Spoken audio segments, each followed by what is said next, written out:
dan saudaraku, mari menggunakan waktu mempelajari firman Tuhan hari ini.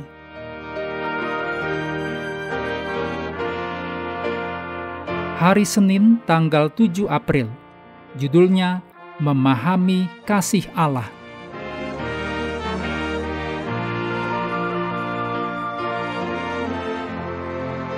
Kita mulai dengan doa singkat yang didasarkan dari Wahyu 5 ayat 13. Bagi Dia yang duduk di atas tahta dan bagi Anak Domba adalah puji-pujian dan hormat dan kemuliaan dan kuasa sampai selama-lamanya. Amin.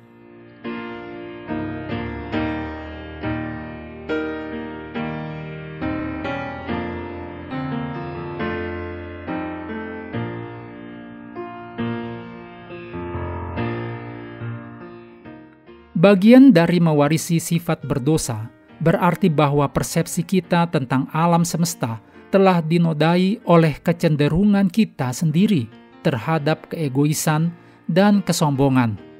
Kita melihat dunia dari sudut pandang kita sendiri yang terbatas, bukan dari sudut pandang Allah yang Maha Tahu. Mungkin tidak ada konsep yang telah lebih dimiringkan oleh ras manusia yang berdosa selain daripada konsep kasih. Budaya populer cenderung mempromosikan pemahaman tentang kasih yang berpusat pada pemenuhan diri sendiri daripada orang lain. Pendekatan yang berpusat pada diri sendiri terhadap subjek ini membuat kita sulit untuk memahami bagaimana Tuhan memandang kasih tersebut. Memahami sifat dari kasih adalah kunci yang penting untuk memahami nubuatan Alkitab. Salah satu tema kunci dalam pertentangan besar adalah adanya kesalahpahaman yang substansial tentang karakter Tuhan.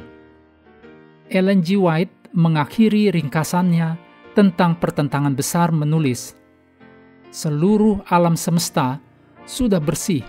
Suatu denyut keharmonisan dan kesukaan berdetak di seluruh alam kejadian. Dari Allah yang menciptakan semuanya, mengalir kehidupan dan terang dan kesukaan ke seluruh jagat raya yang tidak ada batasnya ini. Dari atom yang paling kecil sampai kepada dunia yang paling besar, segala sesuatu yang bergerak atau yang tidak bergerak dalam keindahan yang tak terselubung dan kesukaan yang sempurna menyatakan bahwa Allah itu kasih adanya." Demikian ditulis dalam buku Alfa dan Omega, jilid 8, halaman 716. Dalam Kejadian 22 ayat 1-13, penyebutan pertama tentang kasih dalam Alkitab ditemukan di ayat kedua.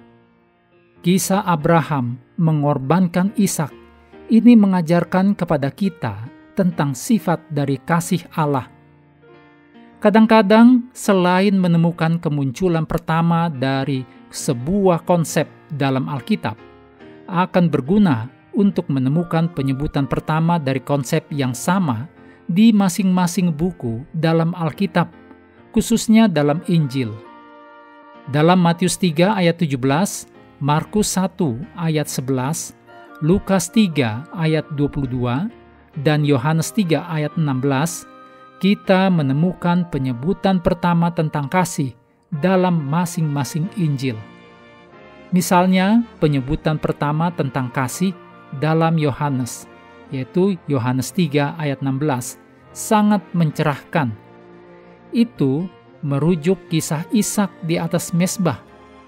Iman Abraham kepada Tuhan sedemikian rupa, sehingga Abraham mempercayai Tuhan, memilih untuk yakin bahwa Tuhan dapat membangkitkan putranya jika dirinya melakukan pengorbanan itu. Ditulis dalam Ibrani 11 ayat 19. Ini menandakan kasih Tuhan bagi umat manusia.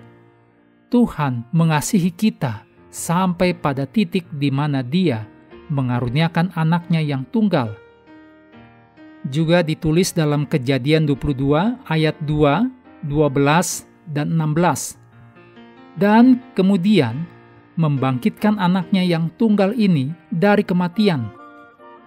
Dengan demikian, kita diberi wahyu tentang jenis kasih pengorbanan diri yang Tuhan miliki untuk kita. Bagaimanakah kita bahkan mulai mewujudkan kepada orang lain jenis kasih pengorbanan diri yang Tuhan miliki untuk kita? Namun, bagi kebanyakan dari kita, kasih pengorbanan diri semacam ini belum tentu menjadi hal yang mendasar.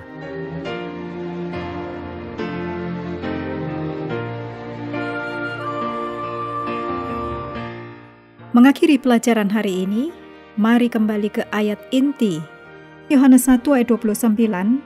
Pada keesokan harinya, Yohanes melihat Yesus datang kepadanya, dan ia berkata, "Lihatlah, Anak Domba Allah yang menghapus dosa dunia."